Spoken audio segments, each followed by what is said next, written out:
Bonjour, la fleur de l'agroécologie, c'est un outil visuel et pédagogique qui permet d'expliquer notre vision de l'agroécologie.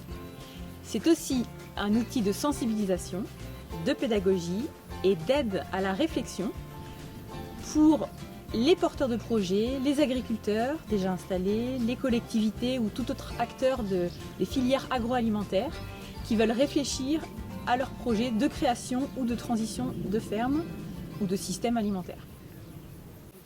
Grâce à la fleur, on peut essayer de résumer 3 grands messages. Le premier message, on peut l'observer en regardant les 12 thématiques qui sont présentes autour de la fleur. Ces 12 thématiques, elles représentent 12 grands défis dans lesquels l'agriculture a un rôle à jouer. On trouve 4 grands défis économiques qui concernent essentiellement la capacité des paysans à pouvoir se rémunérer, à travailler dans des conditions dignes, par exemple.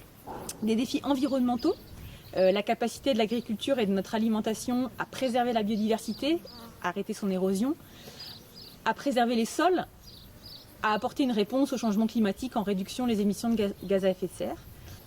Et les défis sociétaux et sociaux, comme par exemple la capacité à nourrir l'humanité, la capacité de l'agriculture à préserver la santé des consommateurs, ou encore la reconnexion possible des consommateurs et des agriculteurs. Donc le premier message, c'est de dire qu'il faut s'intéresser à des systèmes qui vont réussir à répondre à l'ensemble des défis et non pas focaliser sur une thématique plutôt qu'une autre. Le second message, c'est que le cap de la réflexion, ça doit vraiment être les résultats. Est-ce que le paysan réussit à se rémunérer? Est-ce que la biodiversité est préservée?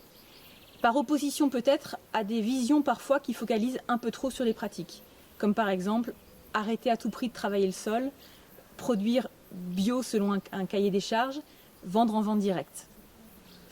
Le troisième message, qui est représenté sur la fleur par la notion de curseur, c'est que l'objectif dans une démarche agroécologique, c'est d'essayer de présenter la réponse la plus performante sur l'ensemble des défis, c'est-à-dire d'essayer d'atteindre et de se rapprocher le plus possible des niveaux 3 ou 4 par exemple.